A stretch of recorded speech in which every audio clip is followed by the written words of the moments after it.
Comfortable is boring to me. I don't know, I didn't want one country or two, I just wanted the world. Confidence is your best accessory. There is nothing else you need.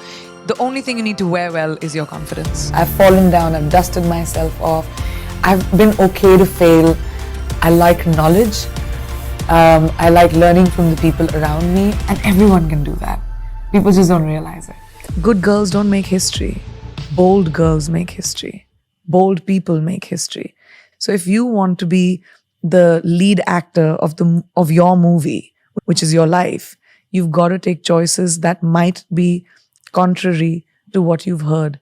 And that empowerment may or may not come from your parents, may or may not come from your family or boyfriend or whoever you're around. It comes from you. And that no one can do, you know. I, again, was lucky maybe because my parents gave me that. But I try to remind young girls specifically that if you don't have that, if you don't have that encouragement in your home, try to find it in your gut, because no one's going to fix your life but you.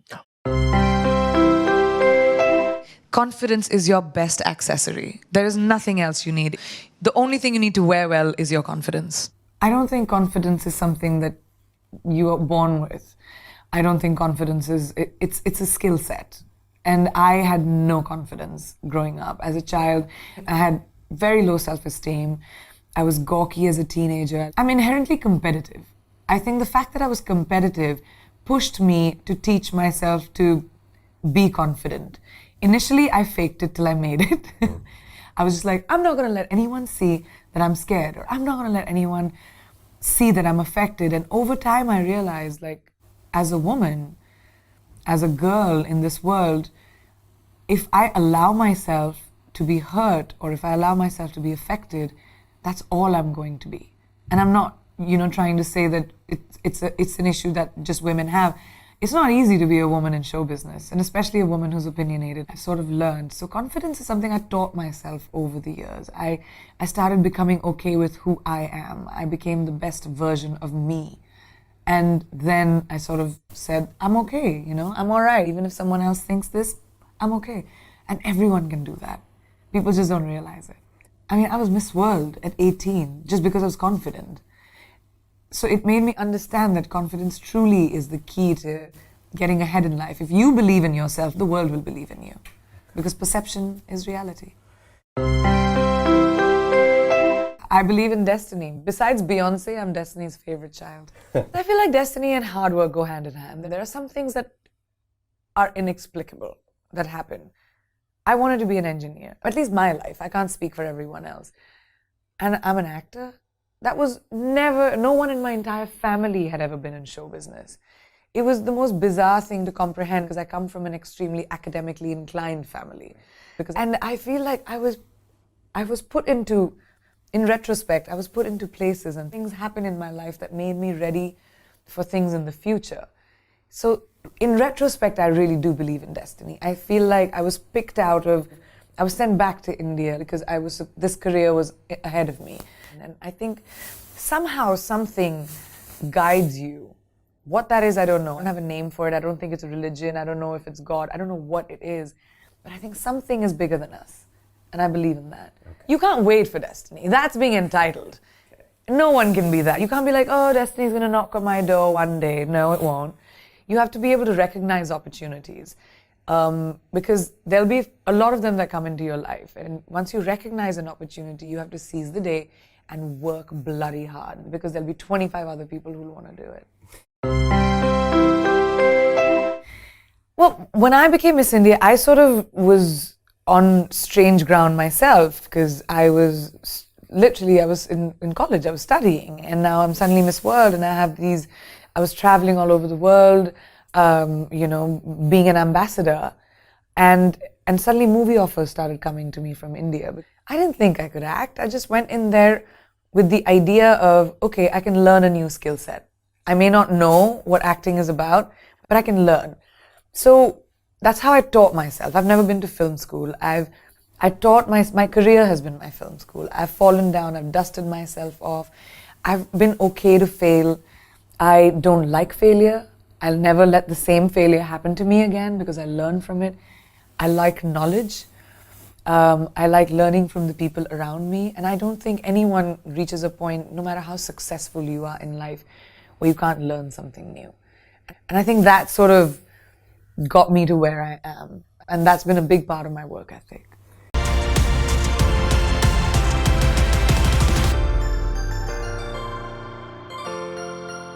I guess I just wanted to see where else life would take me, what else I can do. I don't think they're mutually exclusive. I don't know, I didn't want one country or two, I just wanted the world. My ambition always was, as an artist, to be able to grow. Comfortable is boring to me, and I'm not arrogant, I'm self-assured. I know when I walk onto a set, I know what I'm doing. I don't need validations of executives. I'm willing to walk in with my show reel and show people the work that I've done. I'm willing to take auditions. I'm willing to do the work. I don't carry the baggage of my success in another country when I walk into another country. I don't have an arrogant nature like that. I don't have an ego that operates before my job. I'm very professional. If you talk to people who know me, I'm kind of known for my professionalism, and I take pride in it. My father was in the military, and he taught me the value of discipline. He taught me the value of not taking for granted what you have been given.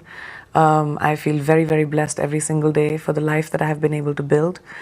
And I know I have worked hard every single day, put my head down, dodged the bullets, and just focused on my job. And you look back and you realize that you created a legacy for yourself and didn't waste your time on anything else.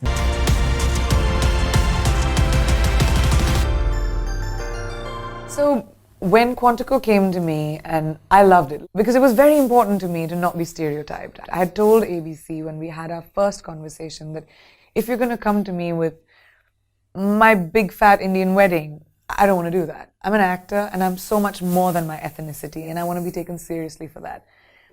I'm Indian. I'm Indian because I just am. We don't have to hit the nail on the head with it. And kudos to them, they found me Quantico, and I'm glad I got the job because it was written for an American girl. I was nervous. I was nervous that how would America and global entertainment react to an Indian girl playing the American hero? But it doesn't matter, as long as you're convincing as a part. And the success of Quantico showed that to me, and I hope that it opens up the doors for a lot more actors from around the world to be a part of global entertainment. Well, to be honest, I was very scared when I was going for my audition. It sounds fake when I say it, but it happened. So I went to the bathroom right before I was supposed to go in for my audition. I'd never auditioned because I was Miss World, right? So I got the job because I was Miss World, and then I was good in my film, so I got better jobs. I mean, you can't consistently, milk the Miss World thing. You kind of had to deliver as well. So after that, people had seen my work. I had a body of work, but in America, people hadn't seen that. I haven't done anything in the English language. I wanted to be all American because that's what my part demanded. And that was the fun of it. So I had done all my prep, and I walked into the bathroom and I was stressing out, and I was like, oh my God, I have to go in, and it took me 3 days to say Counterterrorism Task Force in an American accent. 3 days, because I couldn't say terrorism, which is 4 syllables in one. Terrorism. Counterterrorism Task Force. Very good. It took me a second. But I talked to myself in the mirror. I said, you've done so many movies. What is wrong with you? All you have to do is spit your lines out like you do. You know your character. So I taught myself confidence before I walked into the room.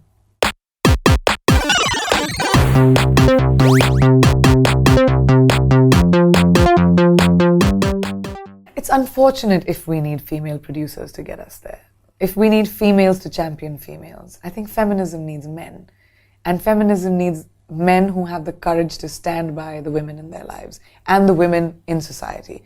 And not too many men have that. But it's amazing when you see men who actually do that, who walk the talk, who are producers, like my producers on Baywatch, for example. My character was written for a man. For a man, yeah. And the producers thought that it would be so cool to have a woman take on The Rock and Zach. And for the villain to be a female character, and it was so important to my director that that's what happens, and that's what you need. You need filmmakers like that, and these are all men, including Dwayne Johnson, who was extremely excited about turning this character female, extremely excited about making all the female lifeguards as well in this movie extremely empowered, badass, instead of just objectification. So you need producers and filmmakers that think like that are progressive. And I hope that is not just women. Yes, we definitely need to see more women come out, produce and direct. It's not easy. It's very difficult. It's not the sympathy that you want, that, oh my God, as a girl, you don't get the jobs. We're willing to work for it and we'll demand it. But it's important to say. Like if you just think about business, all right? Think about how much money, box office-wise, films that are led by boys do compared to films that are led by females. And I'm talking about the biggest actors in the world, if you count them. I'm not considering me at all. That just shows you where society is. And that's why, because it's consumption. Where there is a demand, there will be a supply. That means that many more people go out and watch that. It's a mindset that needs to change, and it's a global thing. So I feel like the more conversations that happen, the more people see examples like me playing the villain in Baywatch or Wonder Woman, or so many female stronger characters that are coming out right now, the more people will understand that that's also entertainment. It has nothing to do with gender. And I guess when it comes to diversity, it's the same thing. The best person for the job should get the job. And the parts should have nothing to do with ethnicity in the first place. Ethnically ambiguous, I think, is the way to go when it comes to diversity. Look at Baywatch as a TV show in the 80s and look at Baywatch the movie. And it wasn't thought of. It wasn't like people were like, all right, let's get someone of this ethnicity and then someone of that and mix it up. It was just the best people for the job that came together, and it looks like what the world looks like today. And that's the kind of representation we need on television and movies.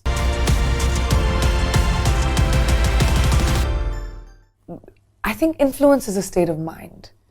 I don't think it's something you do. I don't think it's your actions. I think it's who you are and being comfortable with who you are that influences other people to say, oh, okay, maybe I could do that. Or, oh, all right, I can think like that. It's not that hard. I think that's what influences. I wouldn't like to put the burden of philanthropy on it. Philanthropy is between you and God, I guess. I think the one thing when my day goes off really well is having a little bit of me time, which I don't usually get because I work so much. And that's my choice. I love my job, and it's a champagne problem to have to say that, oh my God, I have no days off. You know, that's the kind of problem you want when you're a career person, I guess. But when I have even 1 or 2 hours of quiet me time, whether I watch TV or I just read, I feel like the next day is much better.